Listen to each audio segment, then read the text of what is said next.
جامعہ قاسمیہ مدرسہ شاہی محمد آباد کے موقر استاد جناب الحاج قاری محمد لیاقت صاحب استاد جامعہ قاسمیہ مدرسہ شاہی محمد آباد سے درخواست کرتا ہوں بڑے ہی ادب و احترام کے ساتھ کہ حضرت والا اپنے کتاب سے سامعین کے قلوب کو مجلہ و مصفہ فرمائیں۔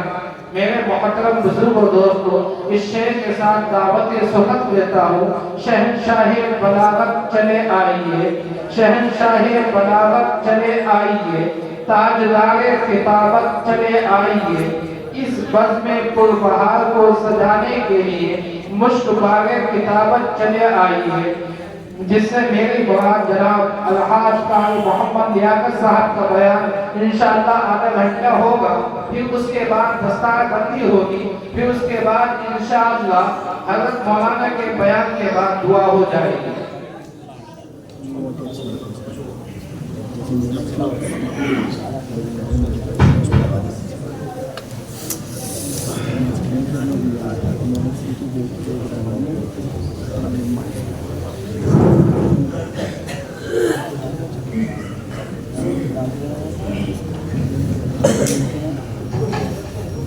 مائک والے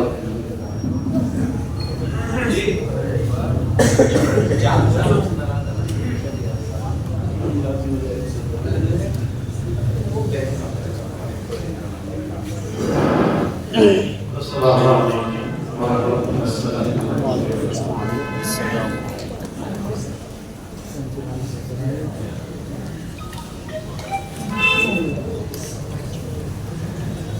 الحمد لله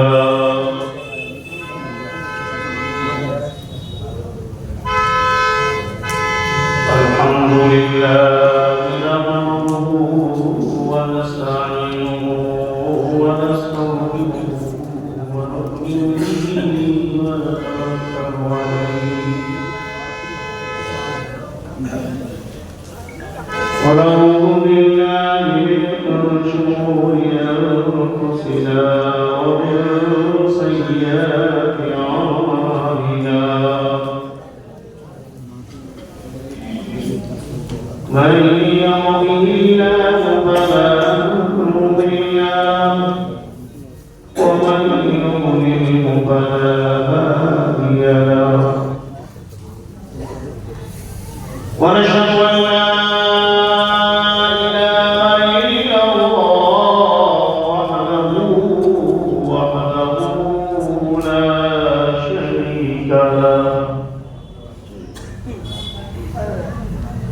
ونشهد أن محمدا عبده ورسوله وصلى الله عليه وعلى آله وأصحابه وبارك وسلم وبارك وسلم تسليما كثيرا كثيرا أما أعوذ بالله من الشيطان الرجيم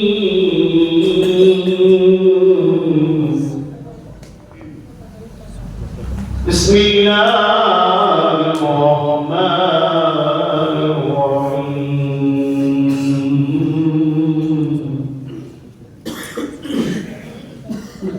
يا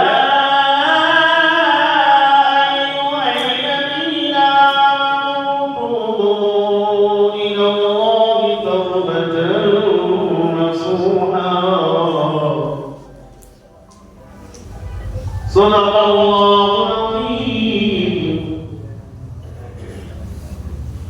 وصدق رسوله النبي الكريم ونحن على ذلك من الشاهدين والشاكرين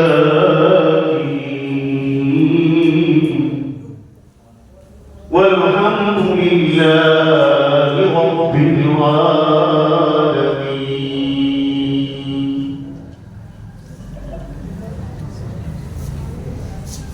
تم اگر ہو جانتے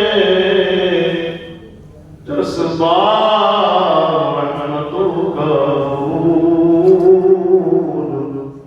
اقبال نبی پاک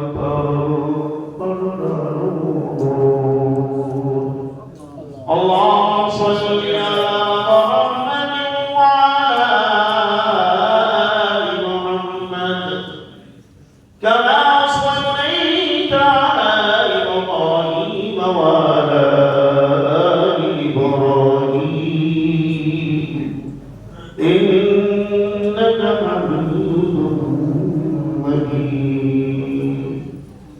آپ لوگ بھی آواز بلند درود پاک پڑھ کر لیتے ہیں. اللهم بارك على محمد وعلى آل محمد كما باركت على إبراهيم وعلى آل إبراهيم إنك حميد مجيد.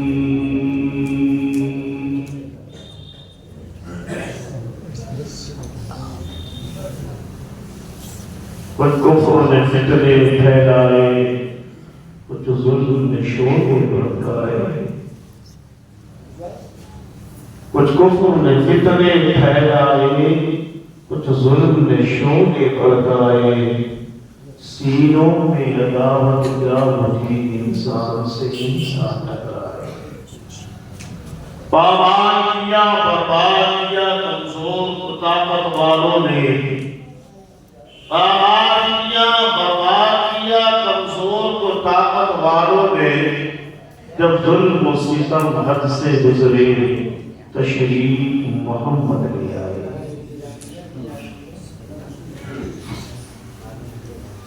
غنیمت سمجھ زندگی کی بہار کہ آنا نہ ہوگا یہاں بار بار، اور تیری کلی کے ملیں گے تجھ کو پھل. آج جو بوئے گا وہی کاٹے گا. دنیا سے دولت سے گھر آباد کرنے سے، دنیا سے دولت سے نہ گھر آباد کرنے سے تسلی دل کو ہوتی ہے. خدا کو خدا کو یاد کرنے سے. میرے دوستوں، بزرگوں اور پردہ نشین خواتین ماں بہنیں، جہاں تک یہ آواز پہنچ رہی ہو، یہ محفل، یہ مجلس بہت مبارک ہے. اگر اس محفل اور مجلس ہی پر بولا جائے کہ کتنی مبارک ہے، کتنی مبارک ہے، تو آگے گھنٹے میں اس کی فضیلت بیان نہیں ہو. پر یہ مان کے چلو کہ مجلس مبارک ہے، متبرک برکت والی ہے. جتنے ہم یہاں سب بیٹھے اکٹھا ہوئے، جمع ہوئے، اللہ کی توفیق سے آئے. کسی کے اندر کوئی طاقت نہیں کہ وہ آ جائے چلا جائے، کہ شریف جلسہ ہو جائے. خدا جسے توفیق دیتا ہے، جسے بلاتا ہے وہ آتا ہے. اللہ نے اپنے گھر میں بلایا، یہ اس کا کرم ہے. بہت بڑی کریمی اور رحیمی ہے کہ اللہ نے دین کی بات سننے کے لیے اپنے گھر میں آپ کو بلا لیا. کوئی معمولی بات نہیں. خدا اگر توفیق نہ دے، انسان کے بس کی بات نہیں. فیضات محبت آپ تو ہے، رفعات محبت آپ نہیں. اللہ کی نعمت اسے سب فیضیاب ہے، لیکن اللہ کسی کو بیمار کر دے دے، محبت کرتے رہے، کتنا بڑا اس کا کرم ہے. تو میرے دوست اور بزرگوں، آپ سب پسندیدہ بندے ہیں. اور آنے والی جمعرات کو 14 شعبان کی رات جو ہے اسے شب برات بولا جاتا ہے. تھوڑے آگے ہو جائے پیچھے آنے والا ہو جاتا. میری بات کو تھوڑی دیر ہوگی تفصیلی بیان کا حضرت کا ہوگا. اور آگے بڑھو پڑھتے جاؤ چلتے جاؤ درجات بلند کرتے جاؤ.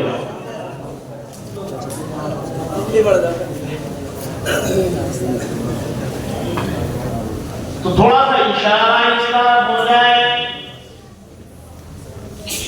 کہ اگلی آنے والی جمعرات کو یعنی 14 شعبان کو شب برات ہے کہ نہیں؟ اس کے معنی کیا ہے؟ شب معنی رات ہے نا. ابھی بھی شب معنی رات برات شب برات یعنی گناہوں سے بری ہونے کی رات. جو غلطیاں گناہ خطائیں لغزشیں ہم سے ہوتی رہتی ہے اور سال بھر جتنی ہو گئی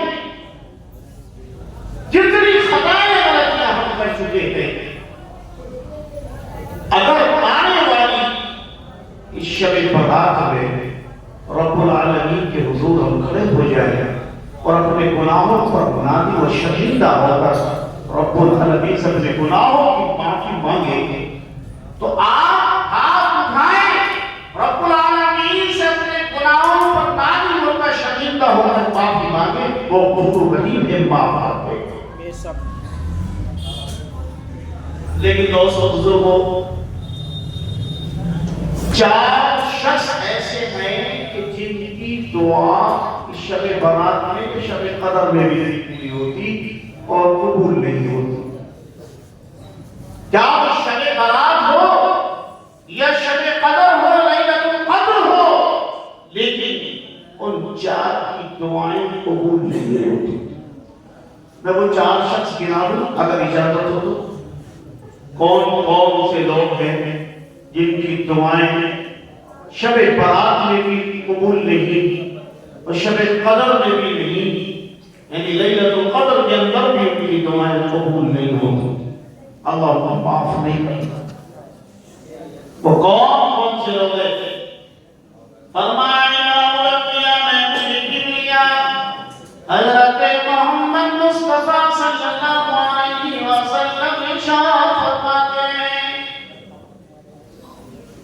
پہلا شخص وہ ہے کہ جس کی دعا قبول نہیں. مسجد میں دعا کرے قبول نہیں, گھر میں اپنی دعا کرے قبول نہیں, مجمع میں جا کر دعا کرے قبول نہیں, حرمین شریفین میں جا کر دعائیں کرتا پھر بھی تیری دعا قبول نہیں. کون ہے؟ فرمایا امام الانبیاء محبوب کبریا حضرت محمد مصطفیٰ صلی اللہ علیہ وسلم ارشاد فرماتے پہلا وہ شخص ہے جس کی دعا کبھی بھی کہیں بھی کسی حال میں قبول نہیں. وہ شخص ہے جو ماں باپ کا نافرمان ہے. بات سمجھانے کے لیے ماں باپ کا نافرمان کس نوعیت کی نافرمانی, کس طرح سے نافرمانیاں ہو رہی ہیں, کن موقع پر نافرمانی کی. وہ نافرمانی کرنے والا خود جانتا ہے کہ مجھ سے کہاں کس موقع پر اپنے والدین کی نافرمانی ہوئی. عقل رکھتا ہے, شعور رکھتا ہے, سلیقہ ہے, جانتا ہے کہ یہ بات مجھے یہ کہنا تھی اور یہ نہیں کہنا تھا, اس سے میرے ماں باپ کو تکلیف پہنچے گی, اس میرے فعل سے وہ خوش نہیں ہوئے.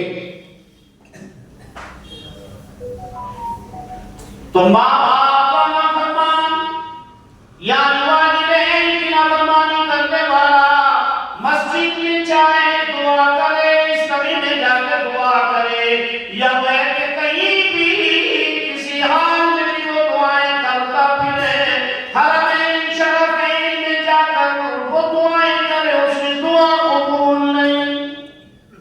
کیوں؟ جب تک اپنے والدین سے معافی نہ مانگ لے اور انہیں راضی نہ کر لے.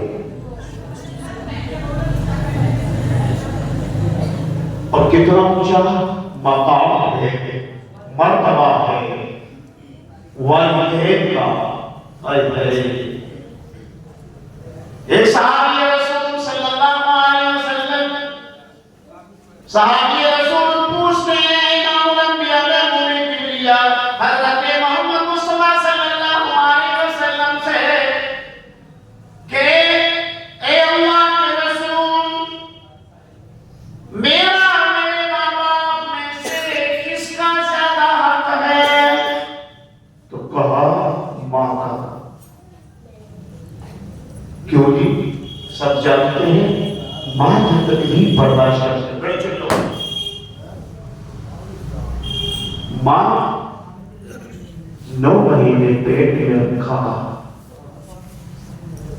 جیسے جیسے وقت بڑھتا ہے ویسے ویسے تکلیف بھی بڑھتی ہے.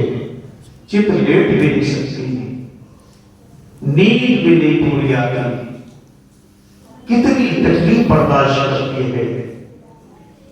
پھر اس کے بعد 9 مہینے کے بعد بچے کی ولادت کے بعد اس کو اپنا خون دودھ کی شکل میں پلانا، اور پھر خود گیلے میں سو جاتی ہے اور اپنے لال کو لاڈلے کو دیگر گوشت میں سوکھے میں سو جاتی ہے. کن کن احسانات کا بدلہ چکاؤ گے؟ کوئی معمولی احسانات والدین کے نہیں ہیں، اور بالخصوص والدہ کے. تو فرمایا ماں کا. پھر صحابی رسول نے دوسری مرتبہ پھر پوچھا ماں کے بعد پھر کس کا حق ہے؟ پھر حضور پاک صلی اللہ علیہ وسلم نے ارشاد فرمایا ماں کا. تو جو پھر کیا کہ یا رسول اللہ پھر کس کا مقام، کس کا مرتبہ ہے؟ پھر آپ نبی پاک صلی اللہ علیہ وسلم ارشاد فرماتے ہیں ماں کا. پھر کہا کہ یا رسول اللہ پھر اس کے بعد پھر کس کا؟ چوتھی مرتبہ کہا باپ کا. 3 درجے ماں کے، 1 درجہ چوتھا باپ کا ہے. اور پھر نافرمانی پر اتارا ہے. ہاں اللہ ناراض ہو جائے گا. ماں کے پیروں کے نیچے جنت ہے اور باپ جنت کا دروازہ ہے. ایسا نہ ہو کہ مالی کی خدمت رہے اور اس کا مقام مرتبہ ماں کا زیادہ ہے تو باپ کی طرف کو دیکھ ہی نہ رہا، تو پتہ چلا کہ دروازہ ہی نہیں کھلے گا، میں جنت میں کیسے داخل ہوگا؟ ہے نا؟ باپ جنت کا دروازہ ہے اور ماں کے پیروں کے نیچے جنت ہے. اطاعت میں جنت ہے، فرمانبرداری میں جنت ہے، ان کی خدمت میں جنت ہے. کوئی چلا کوئی چلا ماں باپ کی خدمت کریں گے کہہ رہے انشاءاللہ. بتا دیجیے جناب یعنی کہ کام دے کے جا رہا کیسے ہوگا؟ ایسا تو نہیں ہے نا. اور اب تک جتنی کوتاہی غلطی کی ہے، نافرمانی ہوئی ہے، یعنی حکموں کو توڑا ہے، اس کی معافی مانگیں گے اور انشاءاللہ تب جا کے دعا قبول ہوگی. تو فرمایا امام الانبیاء محبوب کبریا حضرت محمد مصطفیٰ صلی اللہ علیہ وسلم ارشاد فرماتے ہیں پہلا وہ شخص جس کی کبھی بھی کسی حال میں بھی دعا قبول نہیں، وہ شخص ہے جو ماں باپ کا نافرمان ہے اور اس سے معافی نہیں مانگتا، دعائیں کرتا پھر تیری دعا قبول نہیں. تیری دعا ارے بول دو یار قبول نہیں ہے. آگے فرمایا امام الانبیاء محبوب کبریا حضرت محمد مصطفیٰ صلی اللہ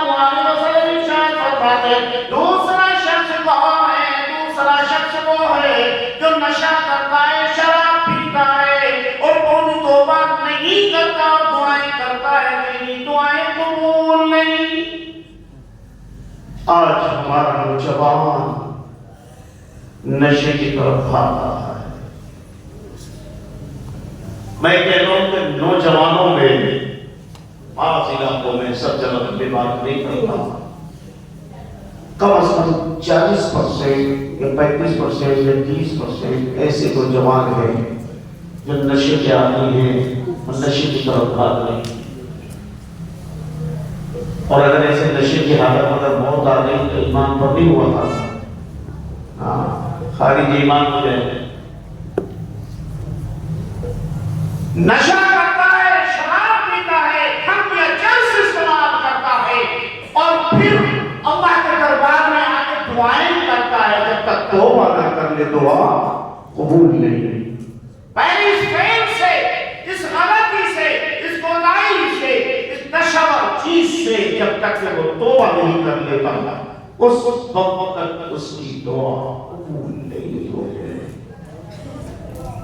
دعائیں کرتا ہے، جتنا چاہے گریہوزاری کرے، جتنا چاہے روئے، گر گرائے، لیکن توبہ نہیں کی، اس لت کو چھوڑا نہیں، اس وقت تک تیری توبہ قبول نہیں، تیری دعا قبول نہیں۔ اور انشاءاللہ سب کہہ رہے انشاءاللہ۔ یہ جلسے اسی لیے کی جاتے ہیں کہ کچھ باتیں سامنے ایسی آ جائیں۔ اگر ہم اس لت میں نہیں ہیں اور ہمارا کوئی رشتہ دار ہے، کوئی پڑوسی ہے، کوئی جاننے والا ہے، کوئی دوست ہے، کوئی یہ تو کہہ دو گے کہ یار نور والی مسجد میں گیا تھا، جلسہ تھا، پروگرام تھا، اس عنوان پر بات ہو رہی تھی، آپ شراب پیتے ہیں یا نشہ کرتے ہیں یا بھنگ استعمال کرتے ہیں یا چرس استعمال کرتے ہیں، بھائی توبہ کر لو۔ فلاں مولانا نے یہ بتایا کہ تمہاری دعا قبول نہیں ہوگی، تم گنہگار جب جاؤ گے دنیا سے، جب تک گناہوں کی سزا نہ بھگتو گے، اس وقت تک تمہیں گویا کہ جہنم سے نہیں نکالا جائے گا۔ ٹھیک ہے، کلمہ بڑا ہے، کلمہ وہ ہے، ایک ایک کرنے والا بخشا جائے گا، لیکن گناہ کار ہے، خطا کار ہے، سیاہ کار ہے، بڑے گناہ کیے ہیں اور وہ توبہ نہیں کی، اسی حال میں وہ دنیا سے چلا گیا۔ یہ چلے گئے اس طرح کے لوگ تو اللہ ان کو معاف نہیں کرے گا اور ان کو سزا دے گا، وہ اتنی مدت جہنم میں چلا پڑے گا۔ تو امام الانبیاء میں وہ ذکر لیا، حضرت محمد مصطفیٰ صلی اللہ علیہ وسلم ارشاد فرماتے ہیں، تیسرا شخص وہ ہے کہ جس کی کبھی بھی کسی حال میں بھی دعا قبول نہیں، وہ شخص ہے جو سودی کاروبار کرتا ہے۔ سودی کاروبار، ارے ادھر تشریف لے آئے، بس میرے پاس 5-6 منٹ آئے ہوئے۔ سودی کاروبار کرنے والا، سودی دھندا کرنے والا، کہ جہاں چاہے مسجد میں حرمین شریفین چلا جائے، جہاں چاہے دعائیں کرتا پھرے، جب تک اس فعل سے وہ توبہ نہیں کر لیتا اس وقت تک اس کی دعا قبول نہیں ہوگی۔ کون انشاءاللہ بچیں گے، توبہ کریں گے۔ تو سودی کاروبار کرنے والا، سود دینے والا، وہ جہاں چاہے دعائیں کرتا پھرے، اس کی دعا قبول نہیں ہے جب تک اس فعل سے وہ توبہ نہیں کر لیتا۔ تو کوئی اگر عزیز رشتہ دار، ملنے والا، پڑوسی آپ علم میں ہو کہ یہ سودی کاروبار کرتا ہے، سود دیتا ہے، تو اس سے کہو بڑی خاموشی الگ میں تنہائی میں کہ بھائی آپ کے بارے میں اسے سنا ہے اور حدیث میں روایتوں میں اس کی بڑی سخت ممانعت آئی ہے، آپ اسے خواب نہ کریں، پیار سے سمجھائیں گے، تنہائی میں سمجھائیں گے، اکیلے میں بالکل لے جائیں گے، تو ہو سکتا ہے اس کی سمجھ میں آ جائے، اور آپ نے چوراہے پر سمجھانے کی کوشش کری تو الٹا آپ کو سمجھا دے گا، الٹا آپ کو، ارے بولو، کبھی کسی اگر امام سے بھی غلطی ہو جا تو اسے اس کو حجرے میں جا کر ادب کے ساتھ بیٹھے، حضرت مجھے تھوڑا سا شک ہو رہا ہے، ایسا تو نہیں ہے، تو آپ یہ سمجھیے کہ امام صاحب آپ کو ہم بہت پسندیدہ سمجھیں گے، اور آپ نے بھائی امام صاحب کچھ پتا بھی ہے یہ غلطی ہو گئی تو اس وقت میں علیہ السلام اس وقت طریقہ یہی ہے، تنہائی میں بڑے پیار سے خیر و خیریت پوچھی کہ مجھے آپ کا شک ہے، کچھ معلوم ہوا کچھ لوگوں سے، ان کا بھی نام نہیں، اگر معلوم ہو تو ہو سکتا ہے کہ وہ بندہ راہ راست بتا جائے اور چلا انشاءاللہ۔ آج فرمائے امام الانبیاء نے رونے گر لیا، حضرت محمد مصطفیٰ صلی اللہ علیہ وسلم ارشاد فرماتے چوتھا شخص وہ ہے قطع تعلق کرنے والا، اپنی رشتے ناتوں کو توڑنے والا، اور دعائیں کرتا ہے یہاں کہیں بھی دعائیں کرے، یا تک حرمین شرف نہیں چلا جائے وہاں دعائیں کرے، اس کی دعا قبول نہیں جب تک کہ وہ اس فعل سے باز نہیں آئے، توبہ نہیں کرتے۔ کہو انشاءاللہ کرتے ہیں حضرت تشریف لے آئے ہیں، میں تو آتے ہی رہتا ہوں، میری بات تو ہوتی ہی رہتی ہے۔ اصل خطاب حضرت کا ہوگا اللہ تبارک تعالیٰ کہنے سے زیادہ سننے کی اور سننے سے زیادہ عمل کی توفیق عطا فرمائے۔ وآخر دعوانا الحمد للہ رب العالمین۔ ماشاءاللہ۔